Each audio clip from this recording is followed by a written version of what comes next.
Can we talk about Everton as well? Because they're in the relegation dogfight and they are fucking struggling. And one of the main problems for Everton is, you know, they are a historical club in the Premier League. They've never gone down, and they have great history. And they're in this transitional phase right now with a chairman who's building a stadium, planning for the future. But what is the future? And I'm actually, I did a little bit of research before the show, and I'm thinking, like, how much debt are they in? What is their financial situation? The amount of different numbers flying about, where I couldn't really put my finger on what was the truth and what wasn't. All bad, by the way. All bad. It's just how bad is it? I'll raise you. That's a great point, and I'll raise you another one. What is the purpose of Everton anyway? As the seasons go on, they don't compete for trophies. They're not. No, that's harsh. No. Let's look at the facts. Let's not activate Evertonians, please, or Liverpoolians. Yo, run it around us or this show. Please leave us alone, okay? We like you, Liverpool. Run it. Now, Liverpool, calm. Say what you want. No, listen to these. Everton are very consistent at being within the top 10, 12, 8, that space. So they're consistent, but they're not competing for anything. So what is the purpose of Everton? Everton did that thing that you do where your goal is to stay in the Premier League and eventually people who are better at that take over you, and before you know it, you're just hoping other teams are worse than you. Yeah. And that's what happened at Everton. But the thing is, the chairman, from what I've seen, has actually invested a fair bit. So they've got, they owe over 500 million on their stadium. That's light. You're from a Man United fan. Exactly. They do have a loan of about 150 million, which may be needed to be paid off in the event of a relegation. But their losses are around 313 million in the last 3 years, and they've been losing money consistently. So the chairman is pumping money into the club in with the idea of it's a loan, but you'll pay it back at some point, and when he sells up. The problem is if they get relegated, this might be a financial disaster, the likes of which we've never ever seen before, or even close to that. And I'm actually looking at Everton like, you've got one shot at coming back, and if you don't come back immediately, the damage that without the parachute payments, we might be looking like worse than anything, because Portsmouth and these other clubs that went down, like Sunderland, they weren't in as much debt, anywhere near the level of debt, because Everton bet on themselves hugely. It's like a Leeds United back in 2002. But times 10. Yeah. The whole Everton situation with them being in 500 million debt, it's kind of like that guy who gets a credit card and then maxes out and thinks, I'm looking for a job. When I get a job, I'll pay it off. But you haven't got a job. Like, Everton could pay off a lot of their debt if they were competing and winning trophies. And, if you qualify for Europe, you get a bonus in that. But they're not doing anything. Yeah. They're never doing anything. And I don't mean this in a rude way towards Everton, but season in, season out, when we look at the table, go, oh, Everton's there.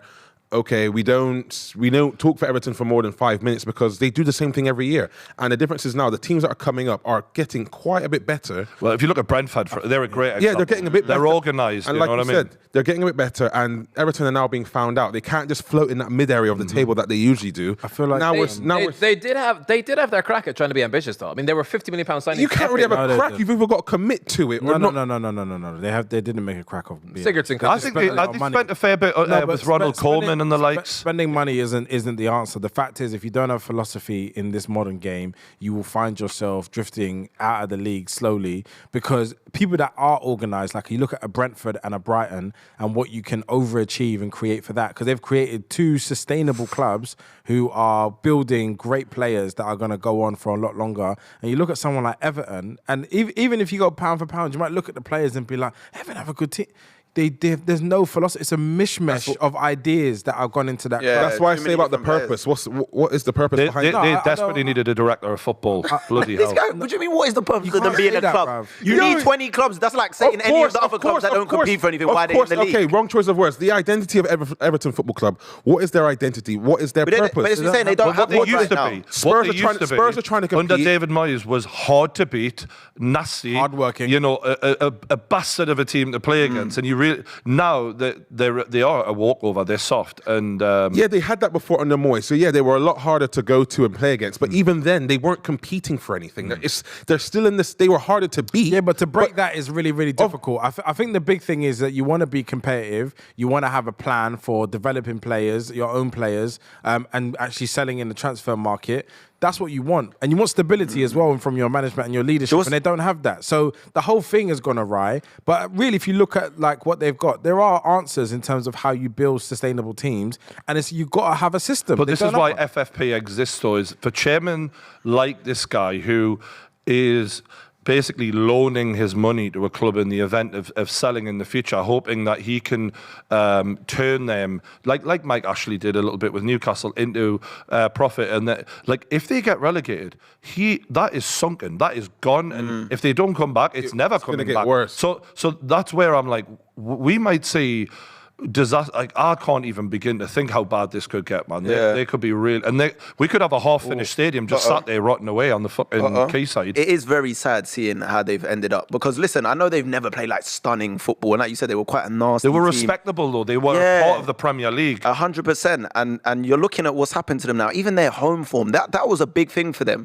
Even if they were always poor away from home, it was always hard to go to Goodison, get points. They'd make it very tough. It's a very old school stadium, and just to see how they've fallen now is quite sad. And you know what, actually, I think another problem with them as well is they're like one of those like Italian teams that have those washed up players, like, you know, the players that either their careers stalled Bro, Seamus or Coleman it's on the is way still down. there. Yeah, Seamus Coleman.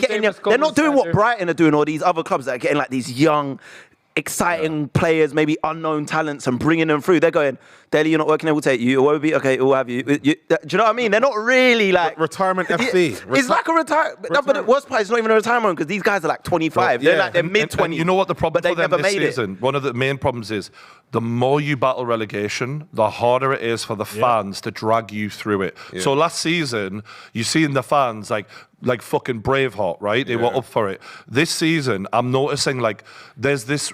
and Newcastle were there. Like we're as passionate as it gets, but at some point, watching shit football grinds you down. It doesn't matter how passionate you are. They chased Anthony Gordon out of the city. They ran after him in his car out of the street. The owners are going to be in trouble, by the way, if they relegate. This is the thing, is though, it's harder for them now to carry you through that. And I see them not having that same, like, we're going to do it. And I'm looking at this league table, and like right now we're in a funny one because they're about to play.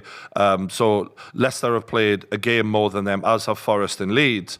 But they're second bottom on 28 points. Leicester on 29, Forest on 30, Leeds 30. So and Leicester have all of a sudden they've won a game, they've drawn a game. Like and I see in this interview with Maddison and Vardy, and I thought, you guys look like you're actually like trying a bit here. They have enough quality. They've got enough quality, but they still might go down. So what does that say about Everton? Because I'm not looking at any of their team like. No, I do think like losing clubs like that is sad, because I feel like they're a heritage, they're a part of like the furniture of the Premier League. But what I am so aware of, is how hard it is to build a team in this era. Find a manager, keep a manager, create a system, and be competitive in keeping players in.